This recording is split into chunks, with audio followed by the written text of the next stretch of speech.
In this video, I am going to tell you what is ozone layer, how it protects humans from harmful sunlight, what are its sources, how it absorbs harmful ultraviolet light from the sun, what is the distribution in its stratosphere, how it is being depleted, and what is its regulation. So let's start step by step.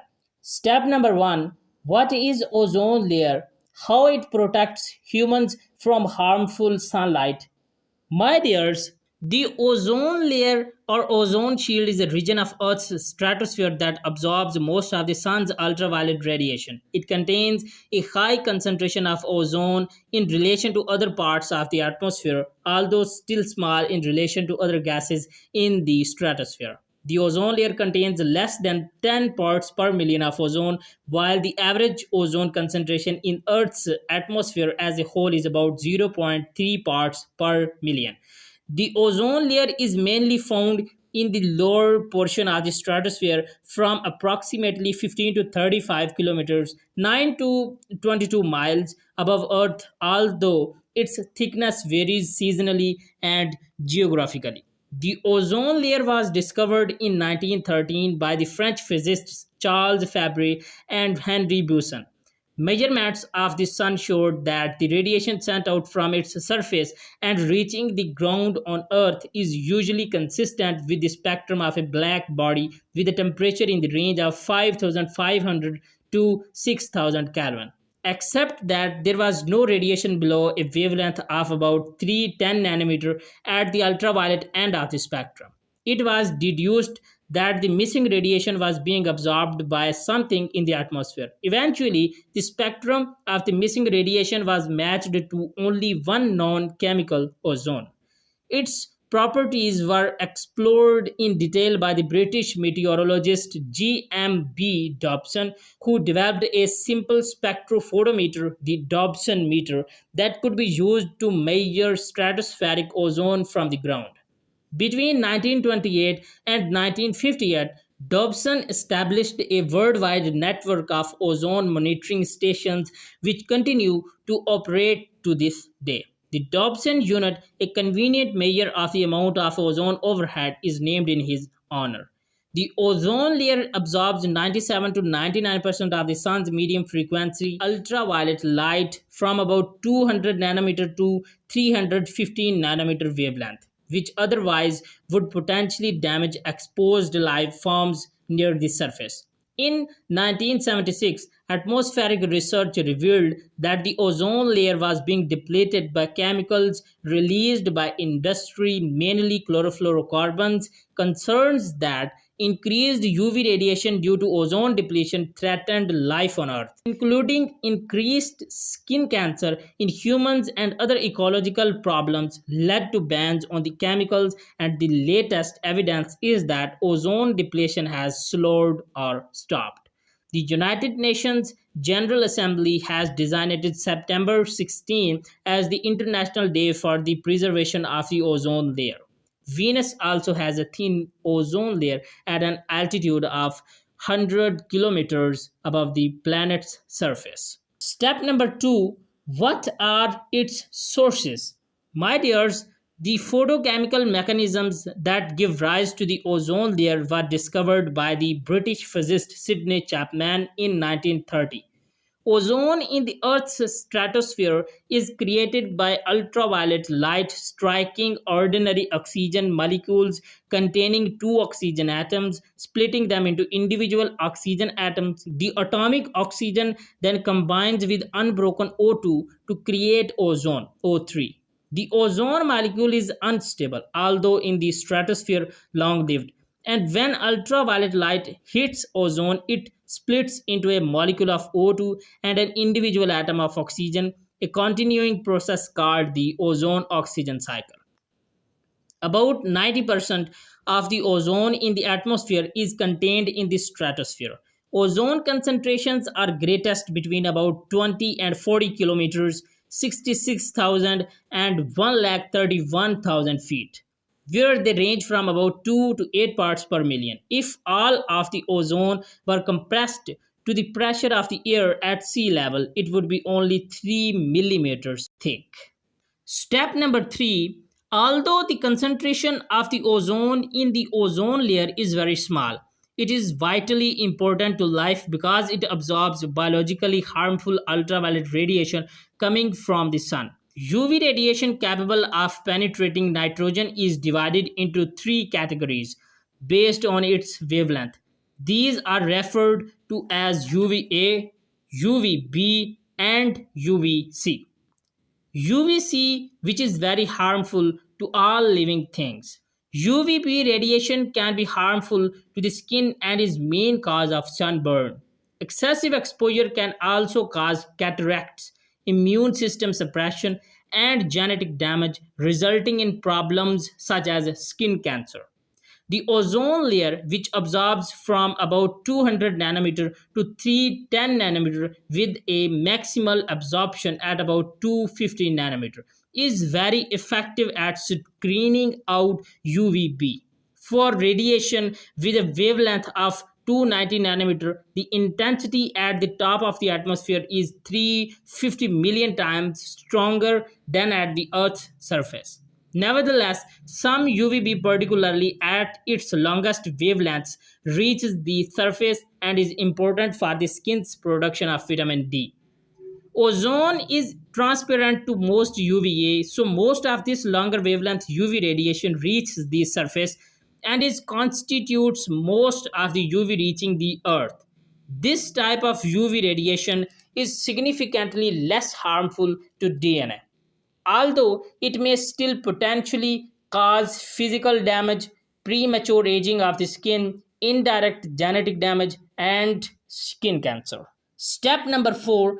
What is the distribution in its stratosphere? The thickness of the ozone layer varies worldwide and is generally thinner near the equator and thicker near the poles.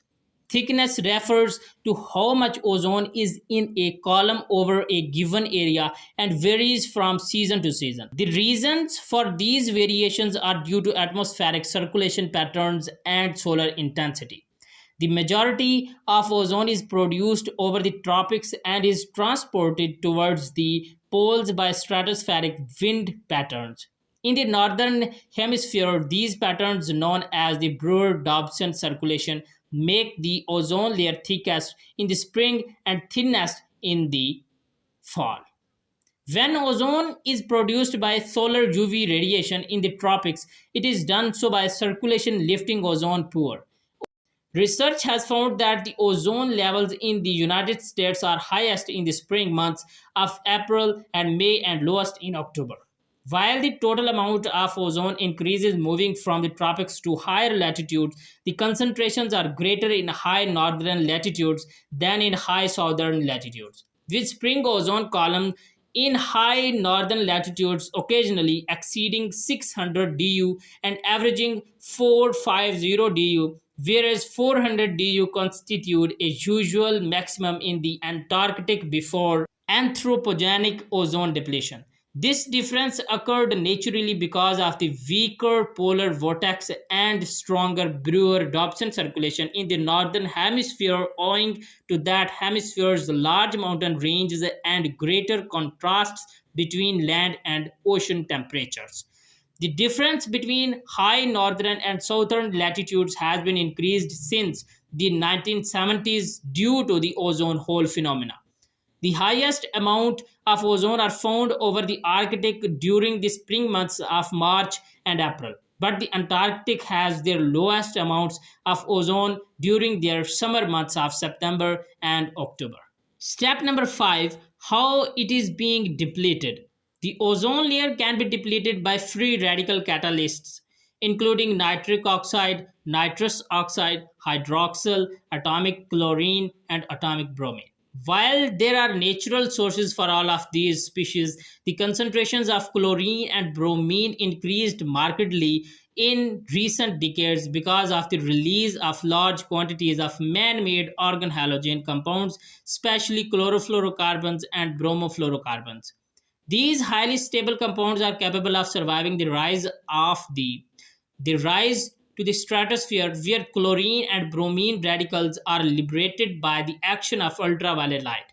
Each radical is then free to initiate and catalyze a chain reaction capable of breaking down over 1 lakh ozone molecules. By 2009, nitrous oxide was the largest ozone depleting substance emitted through human activities. The breakdown of ozone in the stratosphere results in reduced absorption of ultraviolet radiation. Consequently, unabsorbed and dangerous ultraviolet radiation is able to reach the Earth's surface at a higher intensity. Ozone levels have dropped by a worldwide average of about 4% since the late 1970s. For approximately 5% of the Earth's surface around the North and South poles, much larger seasonal declines have been seen and are described as ozone holes. The discovery of the annual depletion of ozone above the Antarctic was first announced by Joe Farman, Brian Gardiner, and Jonathan Shanklin in a paper which appeared in Nature on May 16, 1985. Step number 6, the last one. What is its regulation? My dears, to support successful regulation attempts, the ozone case was communicated to laypersons with easy to understand bridging metaphors derived from the popular culture and related to immediate risks with everyday relevance. The specific metaphors used in the discussion, ozone shield, ozone hole, proved quite useful, and compared to global climate change, the ozone case was much more seen as a hot issue and imminent risk. Lay people were cautious about a depletion of the ozone layer and the risks of skin cancer. In 1978, the United States, Canada, and Norway enacted bans on CFC containing aerosol sprays that damage the ozone layer. The European community rejected an analogous proposal to do the same.